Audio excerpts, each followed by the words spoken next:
Histoire de mes plus vieux ancêtres dont je suis très fier descendant. 8 décembre 877.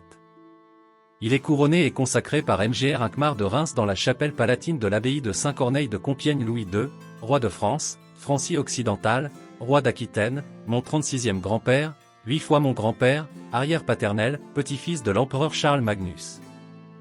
Louis II, roi de France, Francie occidentale, roi d'Aquitaine, né le 1er novembre 846, et décédé le 10 avril 879, il était le fils de Charles II, le Chauve, roi de Francie occidentale et d'Ermentrude. D'Orléans, petit-fils paternel de Louis, le Pieux, empereur d'Occident et Judith de Bavière, et petit-fils maternel d'Éodao, comte d'Orléans et d'Ingeltrude de Fezensac. Louis II, également appelé Louis, le Bègue, fut roi de Francie occidentale de 877 jusqu'à sa mort. Il était le fils aîné de Charles II, le Chauve, roi de Francie occidentale et de son épouse Ermentrude d'Orléans. Le 10 février 856, à Louviers, son père, Charles II, le Chauve, roi de Francie occidentale, négocie ses fiançailles avec une fille d'Erispoé, roi de Bretagne qui lui accorde le duché du Mans. Très désagréable pour les vassaux bretons, cet arrangement fut peut-être une des raisons du mécontentement et du complot qui conduisit à l'assassinat du roi breton l'année suivante.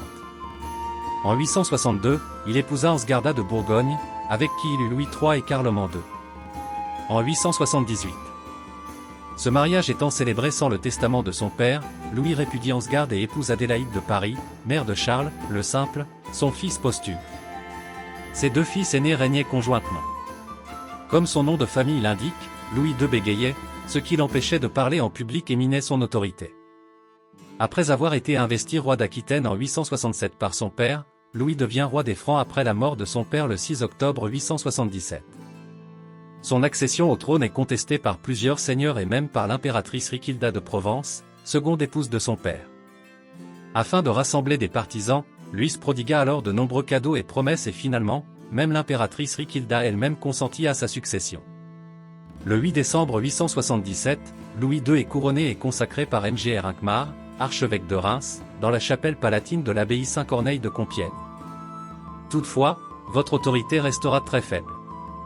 Consacré une seconde fois par le pape Jean VIII, lors du concile de Troyes le 7 septembre 878, Louis reste un roi dominé par le pouvoir de l'aristocratie. Le 1er novembre 878, à Fouron, près de Liège, il eut cependant la sagesse de conclure avec son cousin Louis de Saxe un accord qui confirmait le partage de la Lotharingie effectué par ses parents en 870, dans le traité de Mercey. De santé fragile, Louis meurt le 10 avril 879, alors qu'il s'apprête à lancer une expédition pour soumettre Bernardo de Gothi, comte d'Autun et de Mâcon, rebelle. Famille et descendance. Du premier mariage de Louis II, roi de France, Francie occidentale, roi d'Aquitaine avec Ansgarde de Bourgogne, sont nés. Louis III, roi de France. Carloman, roi de France, épousa Liutsoin. Gisèle. Hildegarde. Du second mariage de Louis II, roi de France, Francie occidentale, roi d'Aquitaine avec Adélaïde de Paris, ma 36e grand-mère, 8 fois ma grand-mère, sont nés. Ermentrude, marié, seigneur de nom inconnu, de Wessex, mes 35e grands-parents, 6 fois mes grands-parents. Charles III, le Simple, roi de France, mon 35e grand-père, 8 fois mon grand-père, épousa Froderuna de Saxe, puis épousa Edwige d'Angleterre. Cuniginda, marié à Widricus de Lotharingie, comte de Bidgau, mes 35e grands-parents, 5 fois mes grands-parents.